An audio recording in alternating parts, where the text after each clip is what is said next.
تو آج ہم قرآن مجید کی سورۃ النحل کی کچھ آیات میں گہرائی سے اترنے والے ہیں، جی اور ہمارا مقصد صرف ترجمہ پڑھنا نہیں ہے، بلکہ یہ دیکھنا ہے کہ جو 1400 سال پرانی رہنمائی ہے وہ آج کے نوجوان کے ذہن میں جو سوالات ہیں، جی مطلب سائنس، منطق، زندگی کے پریکٹیکل چیلنجز، ان سب کا جواب کیسے دیتی ہے۔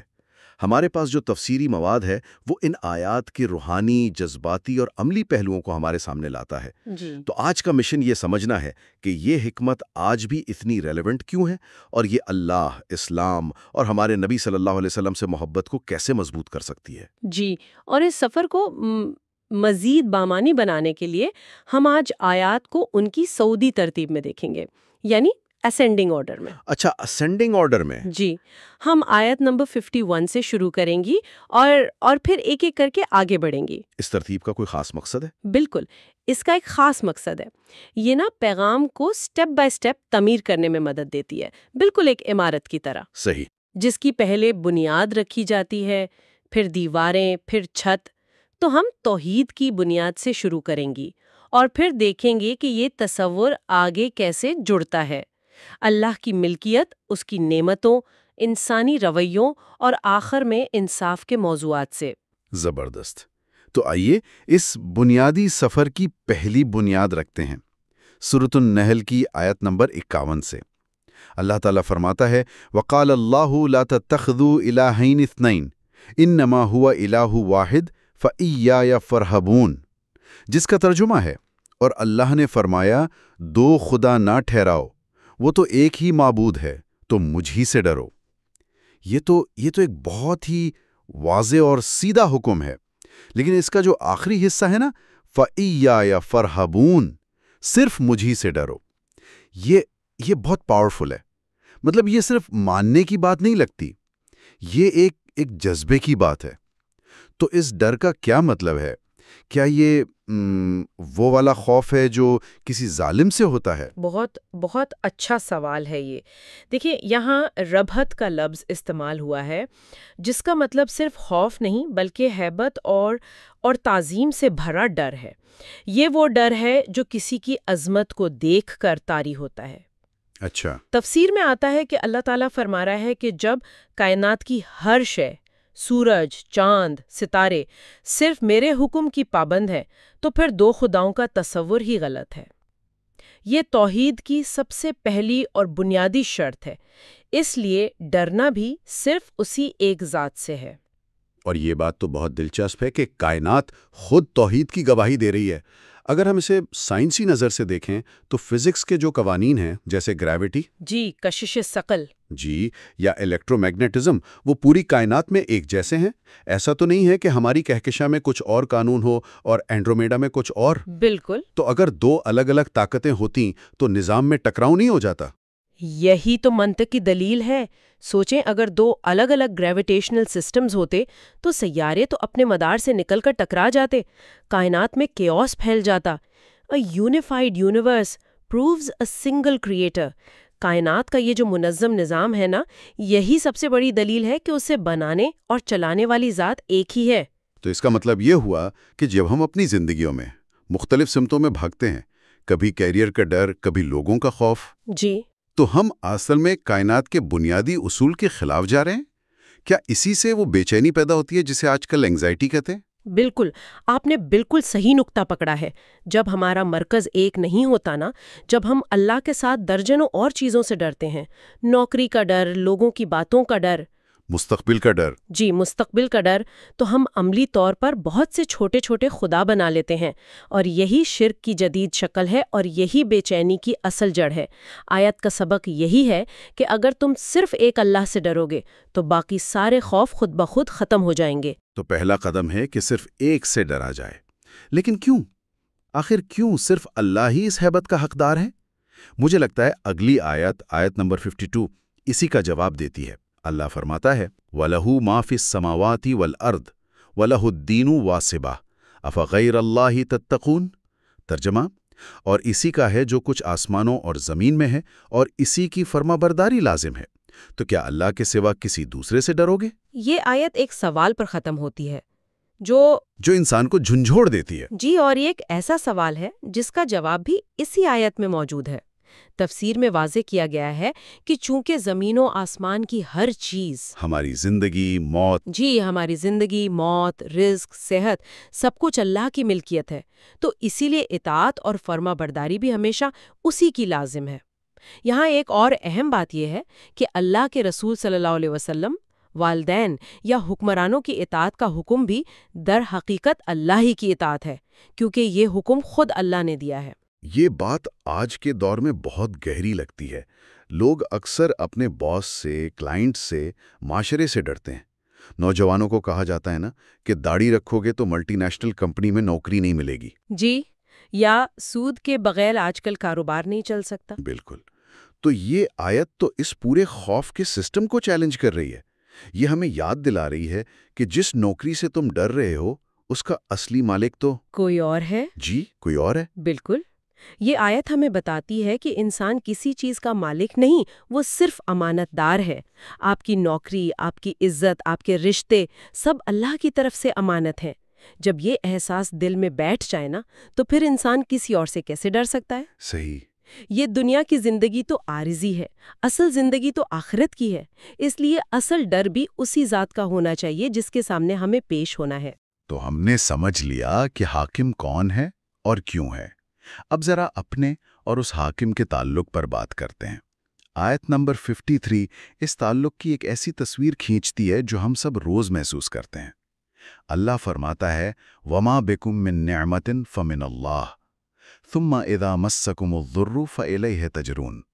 ترجمہ، اور تمہارے پاس جو نعمت ہے سب اللہ کی طرف سے ہے، پھر جب تمہیں تکلیف پہنچتی ہے تو اسی کی طرف گڑ گڑاتے ہو۔ یہ آیت تو مطلب انسانی نفسیات کا ایک مکمل خلاصہ ہے۔ یہ آیت دو حالتوں کو بیان کرتی ہے۔ پہلی حالت آسانی کی ہے، جس میں ہر نعمت، صحت، مال، سلامتی، ہر سانس اللہ کی طرف سے ہے، اس لیے شکر بھی صرف اسی کا واجب ہے۔ اور دوسری حالت مشکل کی ہے، جب بیماری یا کوئی مصیبت آتی ہے تو انسان فطری طور پر صرف اللہ کو پکارتا ہے۔ سائیکالوجی کی ریسرچ میں اسے انسٹنکٹیو ٹرن ٹو گاڈ کہتے ہیں، یا فطرت کی آواز۔ اچھا، فطرت کی آواز، اس پر تھوڑی اور روشنی ڈالیں، کیا مطلب ہے اس کا؟ اور مثال دی جاتی ہے کہ جب ہوائی جہاز ہچکولے کھانے لگتا ہے نا اور شدید خطرہ محسوس ہوتا ہے، تو اس وقت ایک ایتھسٹ بھی بے اختیار خدا کو پکار اٹھتا ہے۔ صحیح۔ اس وقت اس کا سارا فلسفہ، ساری منطق پیچھے رہ جاتی ہے اور اس کی فطرت غالب آ جاتی ہے۔ یہ آیت یہی کہہ رہی ہے کہ مشکل میں تو تم سب جانتے ہو کہ مددگار صرف ایک ہے، تو پھر آسانی میں اسے کیوں بھول جاتے ہو؟ لیکن کیا یہ صرف انسانی فطرت نہیں؟ ہمارا دماغ خطرے پر توجہ دینے کے لیے بنا ہے، اور جب خطرہ ٹل جاتا ہے تو توجہ ہٹ جاتی ہے۔ کیا قرآن اسے ایک اخلاقی ناکامی کے طور پر دیکھتا ہے یا صرف ایک انسانی کمزوری؟ قرآن اسے ایک اخلاقی ناکامی اور ناشکری کے طور پر دیکھتا ہے، کیونکہ یہ صرف بھولنا نہیں ہے، یہ جان بوجھ کر منہ موڑنا ہے۔ اور یہی بات اگلی دو آیات 54 اور 55 بالکل واضح کر دیتی ہیں۔ آپ نے جو پینک بٹن والی بات کی، اس سے یہ سوال اٹھتا ہے کہ جب خطرہ ٹل جاتا ہے تب کیا ہوتا ہے؟ آئیے دیکھتے ہیں آیت نمبر 54 کیا کہتی ہے۔ ثم اذا کشف الضر عنکم اذا فریق منکم بربہم یشرکون۔ ترجمہ، پھر جب وہ تم سے برائی ٹال دیتا ہے تو تم میں ایک گروہ اپنے رب کا شریک ٹھہرانے لگتا ہے۔ اور پھر آیت 55 میں ایک سخت تنبیہ ہے، لیکفروا بما اتیناہم فتمتعوا فسوف تعلمون۔ ترجمہ، کہ ہماری دیوی نعمتوں کی ناشکری کریں تو کچھ عرصہ فائدہ اٹھا لو کہ عنقریب جان جاؤ گے۔ ان آیات کی تفسیر تو دل دہلا دینے والی ہے۔ یہاں شرک کا مطلب صرف بتوں کو پوجنا نہیں ہے۔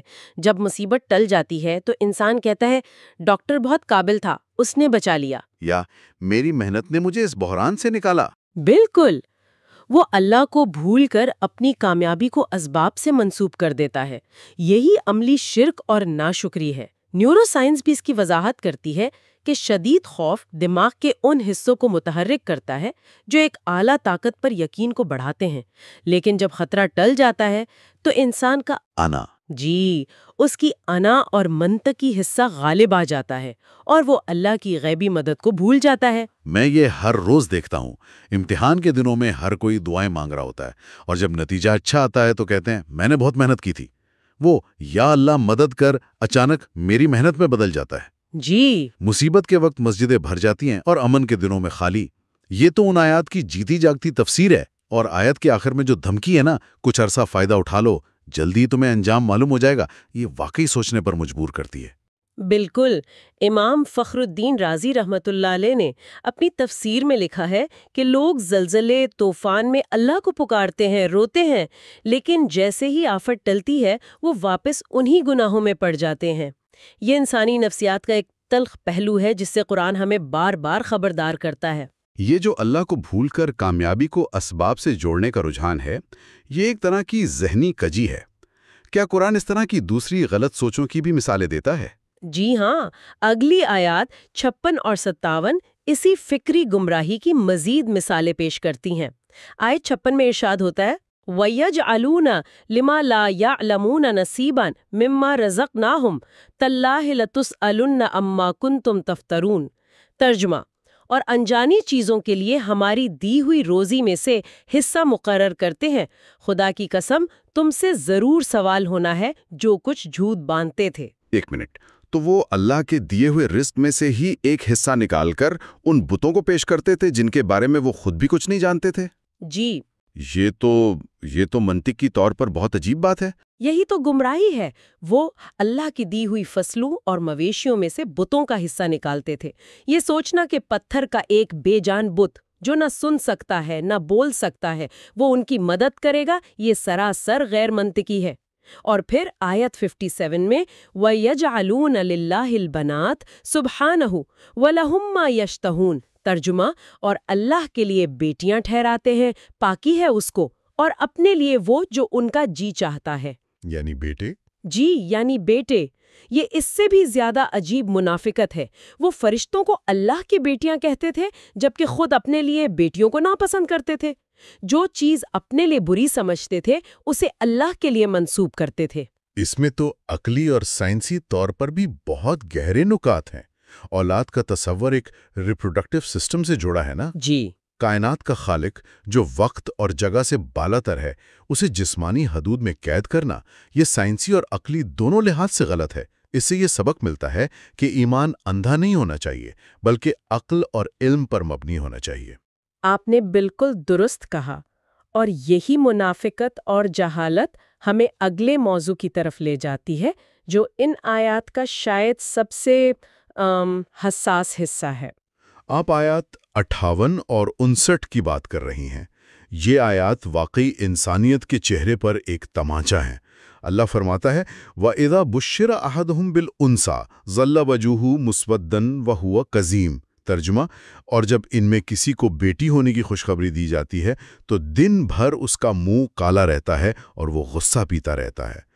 اور پھر اگلی آیت میں اس کی ذہنی حالت بیان کی گئی ہے یَتَوَارَىٰ مِنَ الْقَوْمِ مِنْ سُوءِ مَا بُشِّرَ بِهِ۔ ترجمہ، وہ لوگوں سے چھپتا پھرتا ہے اس بری خبر کی وجہ سے اور سوچتا ہے کہ کیا اسے ذلت کے ساتھ زندہ رکھے یا مٹی میں دبا دے۔ سنو، بہت ہی برا فیصلہ ہے جو وہ کرتے ہیں۔ یہ آیات زمانہ جاہلیت کی ایک انتہائی صفاکانہ رسم کی عکاسی کرتی ہیں، جب بیٹی کی پیدائش کو ذلت سمجھا جاتا تھا اور لوگ اپنی بیٹیوں کو زندہ دفن کر دیتے تھے۔ اسلام نے آ کر اس ظلم کو جڑ سے اکھاڑ دیا اور عورت کو وہ عزت دی جس کا تصور بھی نہیں کیا جا سکتا تھا۔ بالکل۔ نبی کریم صلی اللہ علیہ وآلہ وسلم کی تعلیمات اس کے بالکل برعکس تھیں۔ آپ صلی اللہ علیہ وآلہ وسلم نے فرمایا، جب کسی کے ہاں بیٹی پیدا ہوتی ہے تو اللہ فرشتے بھیجتا ہے جو آ کر کہتے ہیں، اے گھر والو، تم پر سلامتی ہو۔ جو اس کی پرورش کرے گا، قیامت کے دن اللہ اس کی مدد کرے گا۔ سبحان اللہ، کیا انقلابی سوچ ہے۔ ایک طرف وہ معاشرہ ہے جو بیٹی کو زندہ دفن کر رہا ہے اور دوسری طرف ہمارے نبی صلی اللہ علیہ وآلہ وسلم اسے جنت کا ذریعہ قرار دے رہے ہیں۔ جی، ایک اور حدیث میں ہے کہ جس نے اپنی بیٹی کو زندہ درگور نہ کیا، اسے ذلیل نہ سمجھا اور اپنے بیٹے کو اس پر ترجیح نہ دی، اللہ اسے جنت میں داخل کرے گا۔ یہاں ایک سائنسی نقطہ بھی قابل غور ہے۔